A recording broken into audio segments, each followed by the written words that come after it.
Takže dneska sa budeme venovať teda téme, ktorú ste si brali minule, a to je konkrétne programovaná bunková smrť, alebo cudzým slovom sa nazýva apoptóza. A potom trochu prejdeme, nebudeme zachádzať do žiadnych detailov, ale bude to naozaj skôr také úplne základné veci, čo sa týka molekulárnej podstaty rakoviny. Kedysi, keď sme sa úplne na začiatku bavili o ďalšej téme, tak mi niekto povedal, že rakovina, že to nie je, lebo to je také negatívne. Že bude to mať v sebe také negatívne prvky, že budeme potom negatívne naladení. Lenže, no neviem, ja som zvedavý, že čo mi na to poviete teraz, pretože si myslím, že tento taký molekulárny pohľad na veda 302 molekulárny pohľad na rakovinu je podľa mňa úplne iný, ako keď to niekto sa na to pozrie z pohľadu nezaujetého pozorovateľa, ktorý napríklad vidí pacientov v nemocnici. Čiže myslím si, že ten pohľad trochu iný a nemyslím si, že budete nejako negatívne zaujatí týmto pohľadom. Takže celé vlastne toto je ako keby v oblasti molekulárnej biológie, čiže biológia bunky, dosť tam zasahuje biochémia, do ktorej my dneska nepôjdeme, pretože musím sa priznať, že ani ja biochémiu moc nemusím. No a zopakujeme si také základné veci o bunke, pôjdeme do bunkovej komunikácie, ktorá je veľmi dôležitá pre toto, ale naozaj iba do takých základných vecí. Samozrejme, vítajte.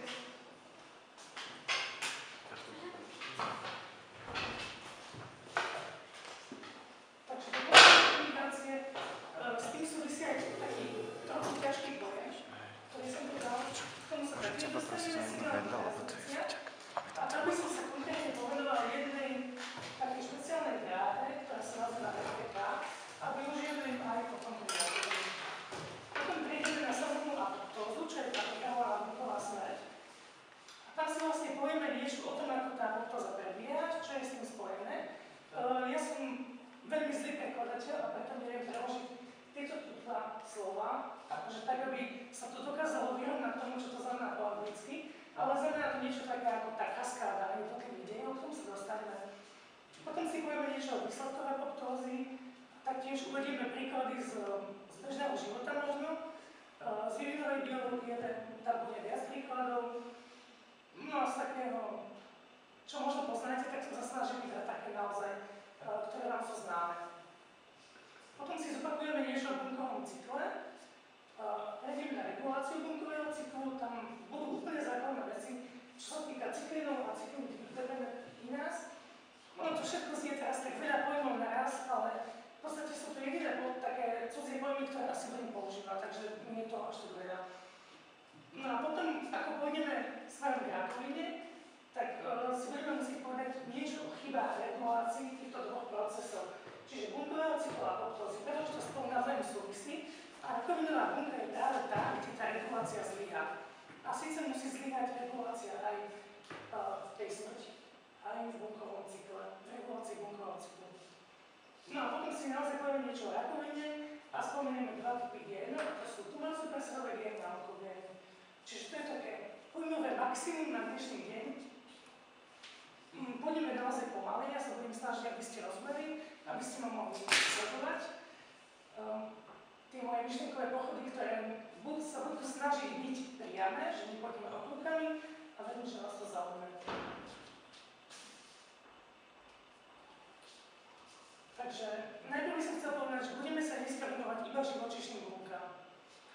A nie preto, že by bunkový cyklus u rastlinných buniek neprebiehal, alebo že by u nich apoptóza neprebiehala, ale z jednoduchého dôvodu, že nám je to bližšie.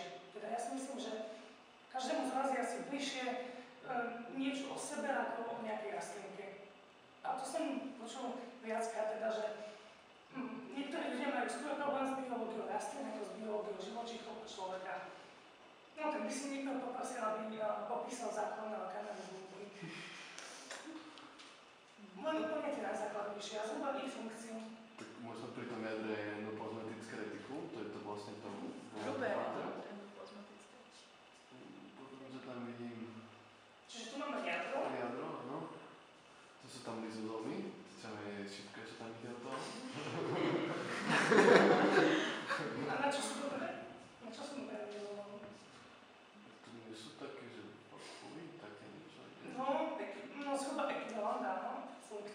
čiže Funkciu veľkú. čo to bere na... Trávu.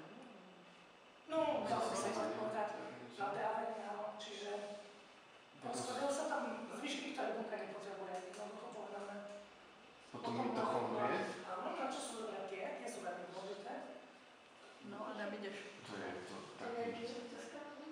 Presne tak. Čiže prebieha tam dýchanie. To ešte viac tomu niečo poviem o chvíľočku. A Golgiho aparát. No, ten už nie až taký podstatný. Pre nás dneska je podstatný veľmi, a každá súčasť bunky je podstatná, ale pre nás dneska si vystačíme s týmito základnými. Čiže asi vidíte takýto plánik a toto je niečo, čo vlastne sa snaží zobraziť takmer všetky, znovu takmer všetky procesy, ktoré prebiehajú v bunke. Čiže ono na prvý pohľad vyzerá, že tie systémy nie sú možno až také zložité, ale v skutočnosti tie systémy sú veľmi zložité. A minule som dokonca čítal takú jednu úvahu, že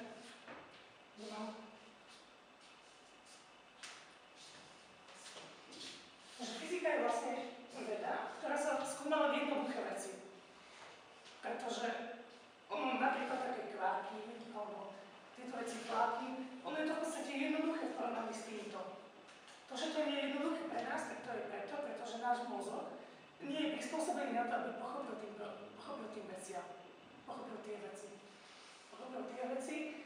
No a takto to vyzerá v nejakej bunke. To je zhruba súhrn všetkých procesov, zákonov, ktoré tam prebiehajú.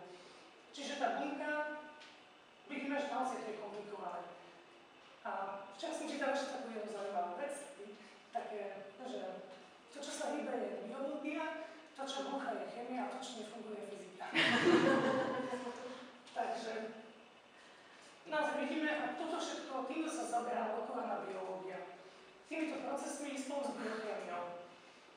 Taká kombinácia, samozrejme, že musím to povedať takto, že sú veci, ktoré sa budú špecializovať iba na jednu z týchto kaskád. A celý život sa budú venovať iba jednej kaskáde a budú sledovať priebeh jednej veci. Napríklad, odtiaľ to sem.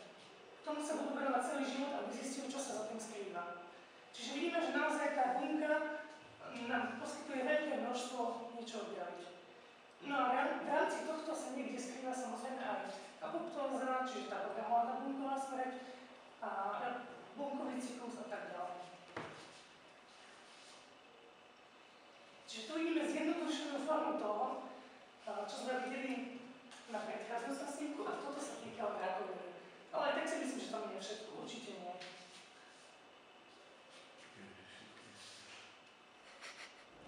Čiže čo je naozaj dôležité je, že naozaj biológovia, ktorí s tým zaoberajú, sa zaoberajú väčšinou iba jedným dvoma procesmi, ktoré študujú do hĺbky. Čiže naozaj tam je dôležitá tá špecializácia v biológii. Teraz prejdeme pomaly k tej bunkovej komunikácii, čiže ako nejaké bunky dokážu komunikovať, tak je viacero spôsobov, akým dokážu komunikovať. Nás dneska bude zaujímať pár takých spôsob. No a síce, ja poviem všetci. Čiže, toto asi poznáte, to je nervové signály, čiže prenos prostredníctvom nejakého neurónu, to je nervová bunka, na nejaký iný neurón alebo na nejakú inú bunku. No a tento prenos je veľmi rýchly, to je v podstate znakom tohto prenosu. Potom endokríny, tak to je napríklad hormóny. Neviem, či o tom niečo hovorí, asi áno, hormóny. Čiže hormóny sa prenášajú takto. No a to, čím sa my dnes budeme zaberať, tak to je tzv. Barkerový spôsob. To znamená, že v nejakej skupine buniek, dajme tomu také, to som si tam vymyslel, sa nachádzajú nejaké bunky, ktoré vylučujú nejaké látky, ktoré ovplyvňujú iné bunky. Rozumiete tomu? Signál prenáša, keď sa dostane signál z tejto bunky do druhej, tak si musíme povedať niečo o štruktúre bunkovej membrány. A síce o cytoplazmatickej membráne. Takže vie mi niekto zhruba opísať, že čo tam vidíte? Vy musíte presne povedať,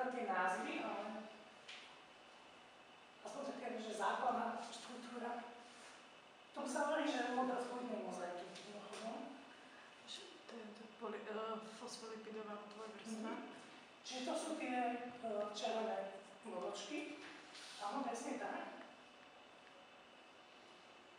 Čiže tu máme takú vrstvičku, ktorá sa volá fosfolipidová. Sú to v podstate tuky, fosfolipidní, čiže lipid je vždy niečo, čo má spoločné s tukom. No a ďalej tam máme čo okrem tých červených vodočiek. To je nejaká proteínová prenášača? A presne tak. Čiže toto sú všetko tie proteinové prenášače. Tie nás budú dneska zaujímať, konkrétne pre signály. No a teraz mi povedzte, že čím sú bielkoviny výnimočné?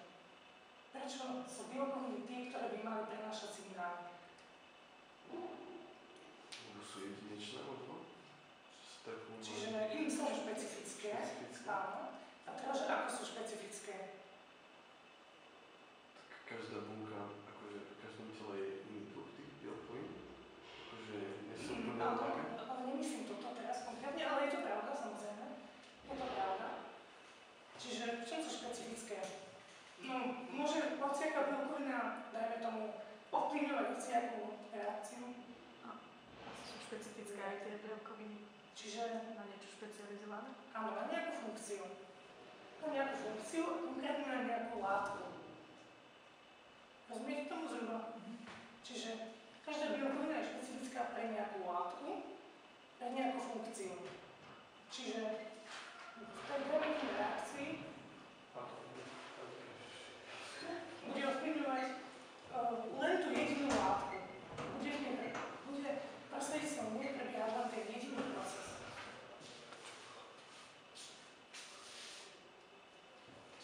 No a ako také bielkoviny vyzerajú, tak to vidíme na tejto snímke.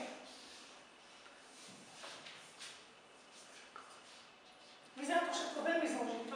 Ja sa budem snažiť teda byť stručný, jednoduchý, aby to bolo ešte v takej príjemnej hladine. Takže tu máme krystalovú tribúnky, tu máme vlastne krystalovú bunky. No a keďže sú to proteíny, tak sa na ne naviaže nejaká iná látka. Dajme tomu, tu sa naviaže nejaká iná látka, ktorá zmení štruktúru celej tej bielkoviny. To si viete zhruba predstaviť, že zmení štruktúru celej bielkoviny. Čiže tým pádom sa zmení štruktúra tejto časti. Čiže už tu sa môže vlastne niečo môže sa tam naviazať nejaká iná látka a tým sa spustí tá kaskáda, ten proces celý. Čiže tým sa vlastne spustí celý ten proces. Rozumiete tomu? Nie, ešte raz. Ešte raz. Dobre, čiže povedali sme si, že bielkoviny sú špecifické výlučne na substrátov. Čiže katalizujú, alebo nie, to je zložité slovo, dobre? Čiže jednoducho povedané, ovplyvňujú premenu nejakej látky na inú látku, alebo že nejakú špecifickú, asi vedľa, tak sa dva. Ovplyvňujú nejakú premenu, špecifickú premenu. Čiže nie hocičo na hocičo, ale jednu špeciálnu premenu. No a konkrétne tuto vidíme tak, že keď sa nám tu naviaže niečo, tak sa zmení celá tá štruktúra tej bielkoviny. Prečo? Prečo? Prečo? To je dobrá otázka. Na tom som sa nikdy tak nerozmýšľala, ale... A to bola dnešná obľúbená. Prečo sa zmení? No, tým, že sa tam niečo naviaže, tak dajme tomu tu, tak už podľa mňa sa zmení to silové pôsobenie v tej oblasti. Aha. Čiže naviaže sa tam niečo, to máme napríklad, v DNA sa vyskytuje to isté, čiže máme DNA a na tú DNA sa naviažujú nejaké bielkoviny, napríklad tu. No a tým, že sa tam naviažujú nejaké bielkoviny, tak tým pádom sa zmení ako keby to pôsobenie tých väziv, ktoré tam sú. A preto sa zmení trochu tvár. Čiže toto už je tak naozaj, to si nemusíte všímať, to je podľa mňa už také nadstavovanie. Akože nie je to podstatné. Podstatné je to, že keď sa nám naviaže niečo tu, tak zmení sa nám tvár aj tu. A tým pádom sa tam už môže naviazať niečo iné, čo sa tam predtým naviazať nemohlo. Teraz už lepšie?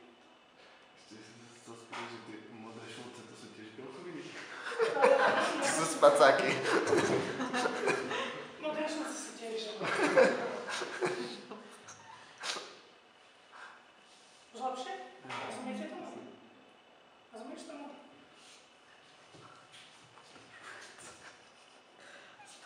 Dobre, čiže teraz to prevedieme do praxe, ktorú potom budeme niekedy ešte využívať. Myslím, že pri rakovine. Čiže máme tu konkrétne nejaký prenášač, čo je bielkovina. Na tu príde nejaký signál z tej bunky, čiže z tej, ktorá ju riadi, príde signál. Tým pádom sa zmení ako keby tá štruktúra. Čiže v tomto prípade sú to tzv. RTK, tak sa volá tento typ. Je to skrátka pre toto. Čiže sú to kinázy. Kinázy sú enzymy, ktoré fosforilujú, musím to tak povedať, fosforilujú iné látky, čiže dodávajú fosfátovú skupinu iným látkam a to v bunke jednoducho povedané znamená, že tie látky sú aktívne. Môže byť?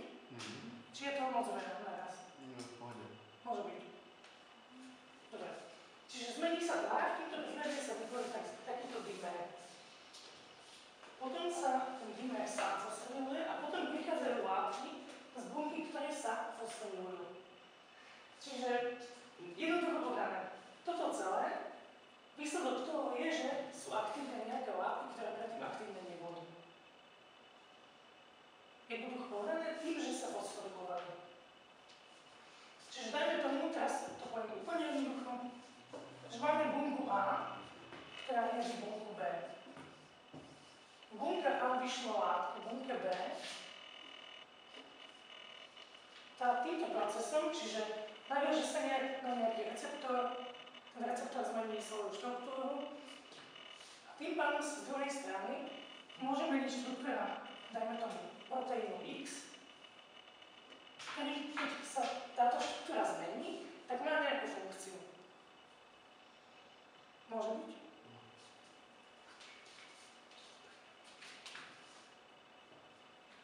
Dobre, takže teraz predtým, než sa dostaneme k apoptóze, tak by som chcela spomenúť teda, že my ako sa dneska vidíme, tak to sú väčšinou diferencované tkanivá. Vy mi nikto povedať, čo znamená, že diferencované tkanivo? Prosím? Špecializované. Áno, čiže na nejakú funkciu, dajme tomu. No a aby sme v ňom tak sedeli, tak som si pre vás pripravil konkrétne jeden preparát, ktorý je konkrétne krv. No, nie je to môj preparát, čiže nebolo to tak, že by som dneska prišiel a bral si krv a potom ju tam nejako pripravoval, ale je to odborne pripravený preparát, ktorý tu máme. Čiže môžete prísť bližšie.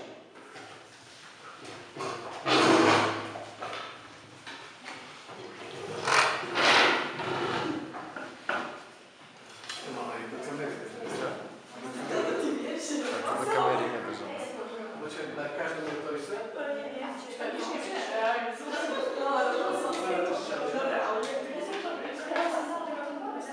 Čiže tu je krv a nikde nie je. Iba tu je krv? No, iba je krv. Tam je. A tam je to som mohla. Čo je to tam? Neviem, či som to prečítala, ale tam je Červené. To je isté na ličky. No to tam. Čiže to bolo.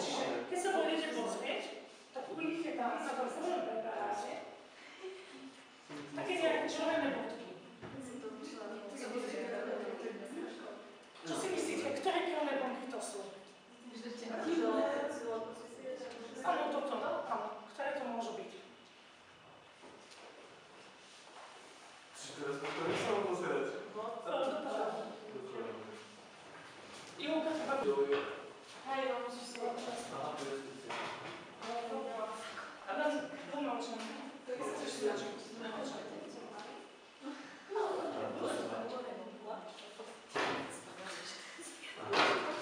Vidíš to? Každý z nás vydávame opravy, ale vydávame úplne iné. Ale ešte niečo mám veľmi vec, nie? Sú? No, čiže čo si myslíte, čo sú tie červené bodočky, čo tam sú? To je čo slúžia, aby bola krv potom tak stúpať.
Asi tutaj.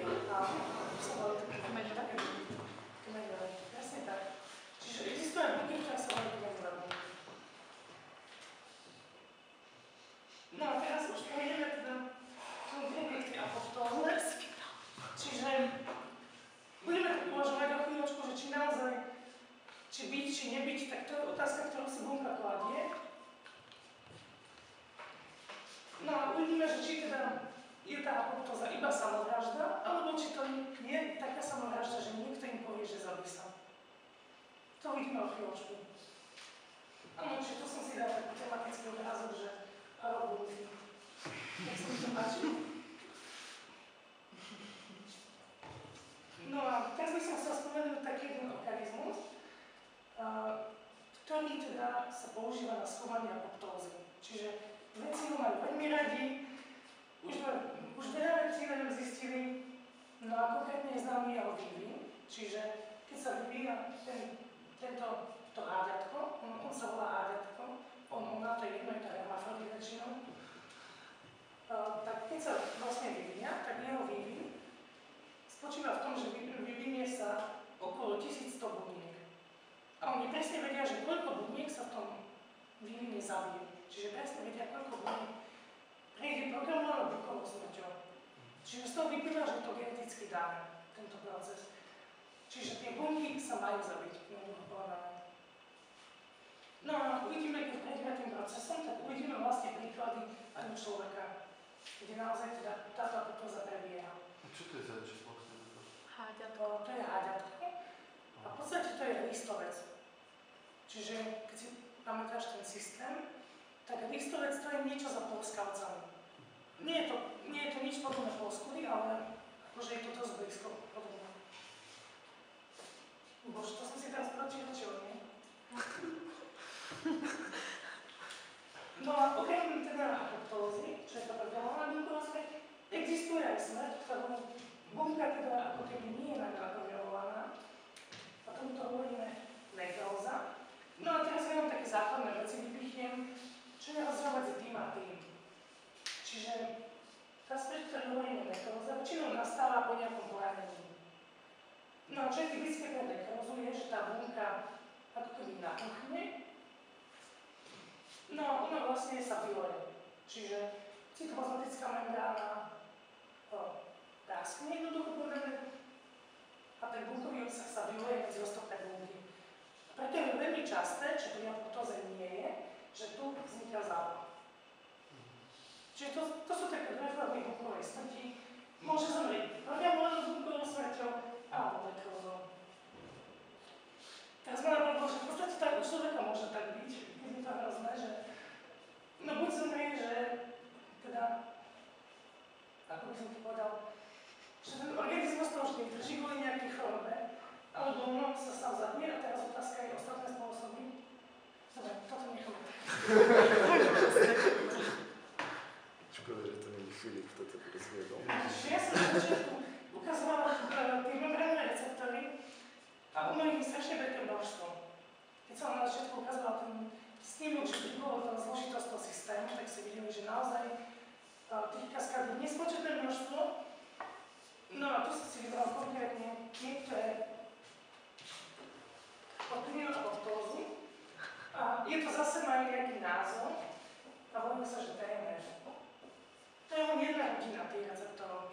A my si budeme venovať dneska, má taký zvláštny názov, FAS.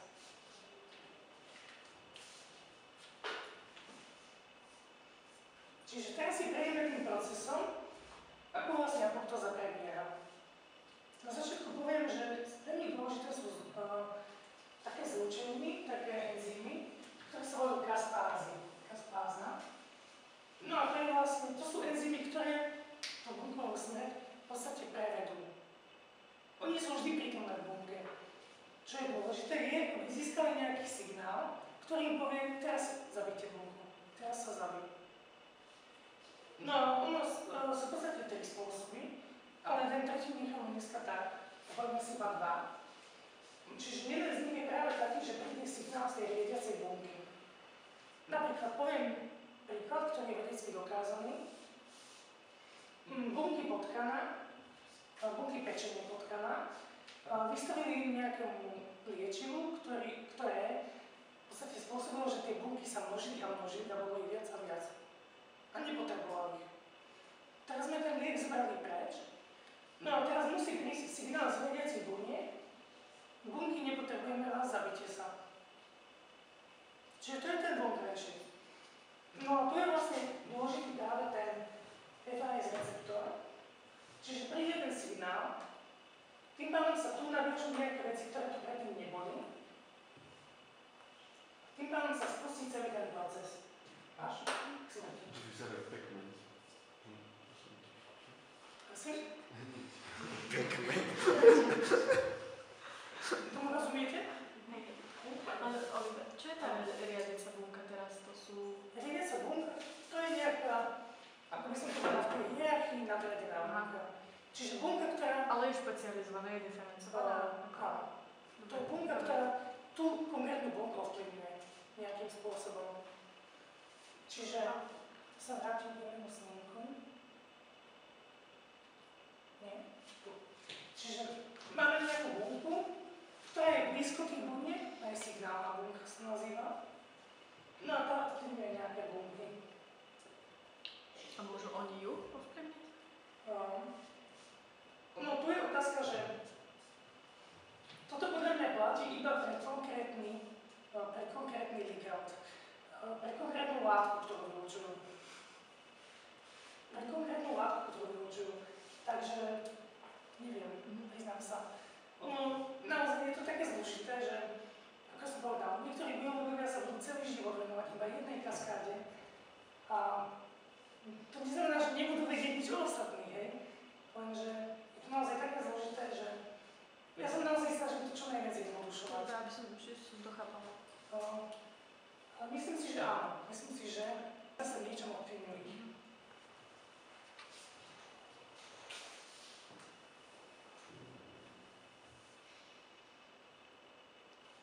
No a potom druhý spôsob, tak to je napríklad, to je konkrétne, toto je v podstate, to som na začiatku povedal, že ide o samovraždu, bunka sa zabije sama, takže jej niekto povie, aby sa zabila.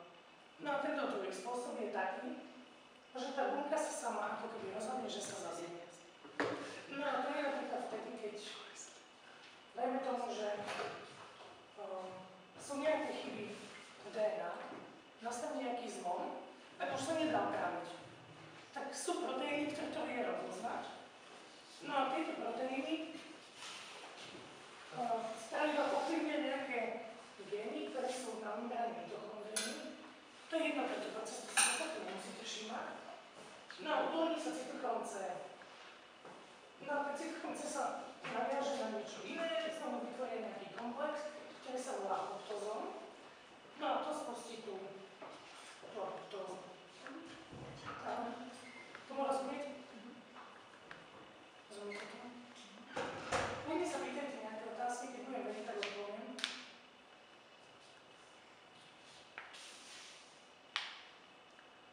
Dobre, toto ideme? Nie. Takže teraz ideme zhrnúť, ako vlastne tá apoptóza prebehne. Čiže ono je rozdiel medzi nekrózou a týmto, že vlastne pri nekróze tá bunka ako keby opuchne a vyleje sa medzi ostatné. No a toto nie je vôbec ten prípad, tá bunka ako keby sa len rozpadne na menšie, takéto nejaké telieska. No a čo je s tým spojené, tak v prvom rade ten tvar bunky sa zmení. Živočíšne bunky väčšinou vyzerajú nejako takto.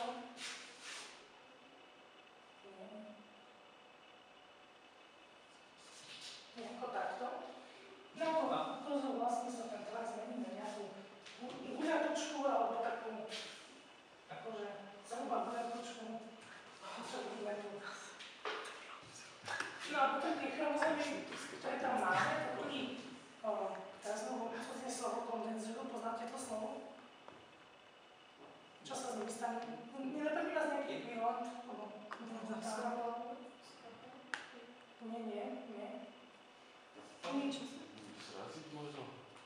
Niečo také, áno. Niečo také, čiže oni v podstate vyzerajú viac tak, akože keď kondenzujú, tak to sa z nimi stane toto aj. Čiže niečo také ako zrazia sa. Jednoducho povedané, samozrejme. No a potom sa tá bunka rozpadí na mnoho menších celkov, potom prídu nejaké iné bunky, ktoré tieto bunky dokážu zožrať, ktoré tieto telieská dokážu zožrať. To sú napríklad biele krvinky. Čiže teraz prejdeme k tomu, že kde sa s apoptózou stretávame v bežnom živote. Takže jednak to môže byť bunka, ktorú nepotrebujeme, alebo ten živočík už nepotrebuje, čiže v podstate na prvom obrázku vidíme, že premenu žebrienky na žabu. No a tá žaba už nepotrebuje ten chvost, tak tie bunky zomrú apoptózou. To si poznáte ten príklad, nie? Alebo potom napríklad, čo sa týka aj nás, tak v zárodečnom vývine máme také štádium, kde máme plávacie blany, čiže to sú také tie plachtičky medzi prstami. No a tým, že tie plávacie blany udržujú týmto procesom apoptózy, tak máme 5 prstov samostatných. No a potom napríklad, keď je v tom procese nejaká chyba, tak naozaj existujú ľudia, ktorí majú tie prsty tak akože spojené. Že nemajú jednoducho potom oddelené tie prsty. Čiže to je ďalší príklad apoptózy. Potom ďalší príklad, ktorý mám na snímke je napríklad vývin nervových buniek. A síce, že neviem, či viete niečo o anatómii nervových buniek. A už je to tak, že keď máme nejakú bunku, tu máme synapsiu, ktoré miesto vyslávajú na inú bunku. No a tu máme ďalšiu bunku. No a v podstate v tom vývine sú tieto dve spojené, čiže aj tu máme bunky. No a tí musia zomrieť, tie hormonálno-bunkovou smrťou, tieto bunky. No a myslím, že ono je to vždy tak, že ten bunkový cyklus, čiže bunkové delenie, ktorom si poviem niečo o chvíľočku, sa vlastne musí ako keby vykompenzovať bunkovou smrťou. Čiže nikdy by sa nemalo stať z normálnych podmienok, že buniek je viac, ako by malo byť. Čiže to množstvo buniek by malo byť tak regulované, že membranné bunky, ktoré sú znovu apoptózou, keď ich je málo, sa dokážu dodeliť. Čiže ten počet by mal byť zhruba stály vždy. No a to je presne ten prípad, že pri rakovine to nefunguje. Tieto tu dva procesy, to delenie a smrť jednoducho nie je to rovnováhe. A ten počet nie je stály. Áno, čiže tu máme mikroskopickú fotografiu apoptózy.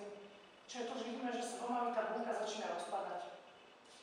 No a o chvíľočku prídu niektoré iné bunky, ktoré majú AMAM a dokážu zožať tie častice. A v podstate, je to také, teraz ma to napadlo, že je to taká sranda, ale v podstate recyklovať. Dokážu recyklovať. No, to už máme teda bunkový cyklus. Otázka je, počuli ste niekedy o bunkovom cykle? Áno, vážne. Tak niekto môže zhrnúť. My sme nepočuli, že si to pamätáme. Áno, to je pravda. Čiže, no tak keď uvažujeme, tak čo musí byť bunkou v živote bunky? Také štádia? Áno, musí vzniknúť. To je správne. Potom, čo sa musí dostať. Tak diferencovanie alebo To je už tato väčšinou. Čiže prechádza do takého štádia, kde sa už nebude deliť. Napríklad nervové bunky sa už nedelia, keď sa diferencujú. To je pravda, to sa môže stať. Čo ešte? Aby sa bunky boli schopné rozmnožovať, tak čo je dôležité v tom bunkovom cykle? Musia vyspieť. Tak sa musia zväčšiť. Musia vyspieť. Áno, to je pravda. To sú tieto tri fázy. G1, S a G2. No a potom čo nastalo? Čo je fáza? to je delenie. Presne tak. No a na to tu máme tento preparát, čiže keď prídete bližšie, tak vám ukážem nejaké fázy tejto fázy, ktoré my presne vieme v podstate rozpoznať na základe toho, čo tam vidíte. Čiže, poďte sa prosím pozrieť.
Také niečo, také chpaté.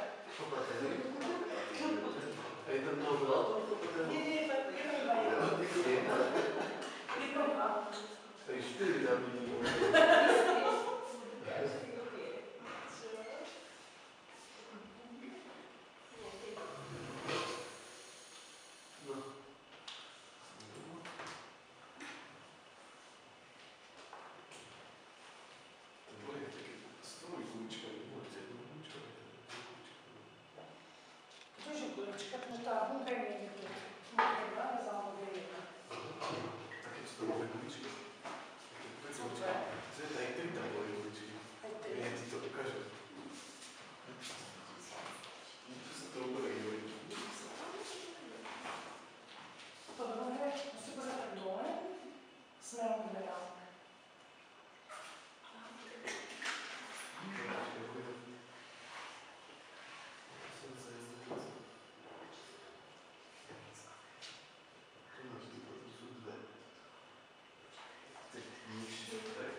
No, čiže my tú fázu vlastne môžeme rozdeliť na viacero takých fáz.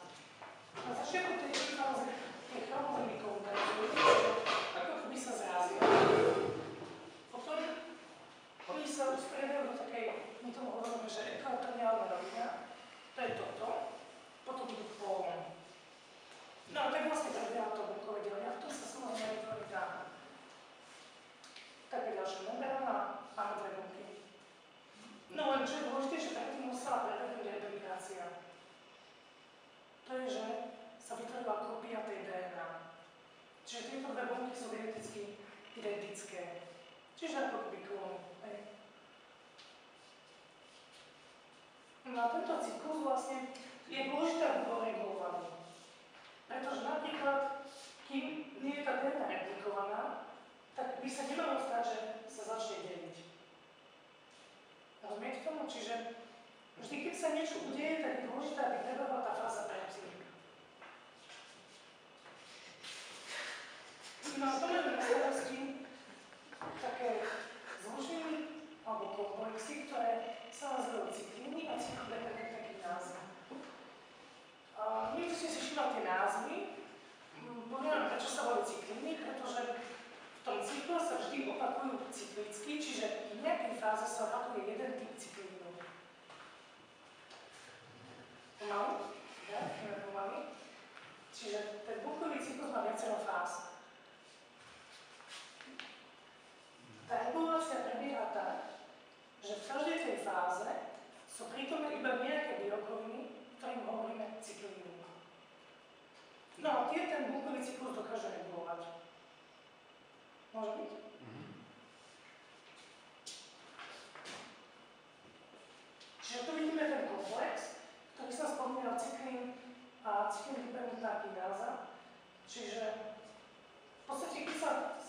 dokopy, tak vedia ovplyvňovať iné zlúčeniny. Napríklad vedia ovplyvniť nejaký proteín a povedať mu, že teraz choď prepisovať tie gény. Môže byť?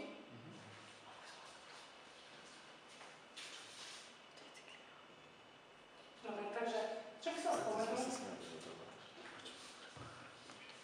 A čo budeme potrebovať potom aj pri rakovine? Tak to je konkrétne tento proces. No a vidíme, že tu máme cyklín D, nejakú cyklín D-pentokirázu, ktoré sa spojili. Čiže bunka je v nejakej fáze, ktorá je typická pre prítomnosť tohto konkrétneho cyklínu a tejto konkrétnej cyklín D-pentokirázy. No a ona vlastne spôsobí to, že nejaký proteín, ktorý je naviazaný na iný proteín a blokuje jeho funkciu, sa fosforyluje a tento proteín môže ísť prepisovať iné gény. Ešte raz, či môže byť? Stačí. Každý tomu rozumie? Približne. Čiže my sa k tomu potom vrátime, pretože toto je jeden z mnohých príkladov, samozrejme, lenže ono je dôležité preto, aby ste pochopili tú rakovinu, tak je dôležité, aby ste pochopili aj toto. Čiže ten proces, akým sa to reguluje. Pretože samozrejme v rakovinových bunkách to bude tak, že ten proces nebude fungovať. Bude to zlé, hej? No, teraz sa konečne dostávame teda v podstate k tomu poslednému, čiže k rakovine. No a tu vidíme vlastne na obrázku rakovinové bunky. Vie niekto, že čo je zhruba rakovina, tak to nejako pomenovať? V čom je tá rakovinová bunka iná ako tá bežná? Možno tá rakovinová nemá žiadnu funkciu a delí sa šialene rýchlo? Môže byť? Nemá by sa funkciu, šialene ako by rýchlo. mala mať, nie? Či má formu? Prosím? Že je tých ľudí nadmerne veľa alebo málo? Keby ich bolo veľmi málo, tak vlastne sa tie bunky, ktoré ich kontrolujú, oni dokážu poslať signál, môžete sa. Čiže to by nebol až taký A problém. potom biele krvinky, keď je bielokrovia a... Tam je ten problém väčšinou, že tie biele krvinky, že oni sú nefunkčné. Aha, čiže ich je dosť len nefunkčné? Alebo že môže byť, že v tom, ako sa tvoria, pretože biele krvinky sa tvoria tak, že je tam viac medzistupňov. Lebo ono v podstate, toto je takzvaná, toto sú také bunky kmeňové, z ktorých vznikajú všetky bunky krvné. Hej? Čiže z tej istej bunky sa bude vytvárať biela krvinka, konkrétny typ bielej krvinky a tak ďalej. Čiže tam môže byť viacej od tých poruch. Určite aj tých leukémií je viac. Typov nie je len jedna leukémia, si myslím. No a čo je vlastne podstatou rakoviny je to, že tie bunky sa množia naozaj až príliš. Teda to je vlastne porucha v tej regulácii. Lebo my sme si vlastne vraveli teraz, že máme ten bunkový cyklus a máme tu apoptózu. A tie oba procesy sú regulované. Čiže dajme tomu, že nefunguje regulácia bunkového cyklu, bunky sa budú množiť nadmerne. Zabijú sa. Dáme, ok, zabíte sa, neprejde to ďalej, pretože toto je veľmi dôležité, že rakovina je málokedy dedičná, naozaj málokedy. Väčšinou dôjde k rakovine tak, že počas života ten jedinec tú rakovinu ako keby získa. A jednoznačne mutáciami. K tomu sa dostane, že v ktorých génoch. V podstate v génoch, ktoré regulujú bunkový cyklus, alebo regulujú apoptózu. No a teraz ideme druhý, v podstate, ideme druhý variant, kedy by to nebol až taký problém. Nefunguje nám apoptóza, bunkový cyklus funguje fajn. Tak je to problém? To je tá otázka. No je, ale nie až taký veľký. Pretože tá bunka sa v podstate delí normálne. Hej? Čiže... No ale keby sa šialene rýchlo delia tie bunky, tak by sa mohli aj pozabíjať, nie? Potom. To by tiež nebolo až taký problém. No a toto práve nastane vtedy, to je veľký problém, to je tá najhoršia situácia, ktorá môže nastať, kedy nám vzdyhajú aj regulátory proporcia apoptózy. Čiže jednak si tie bunky šialene rýchlo delia a nemajú sa ako zabiť. Čiže naozaj toto je presne to, čo hovoríme rakovina. To je tá molekulárna podstata.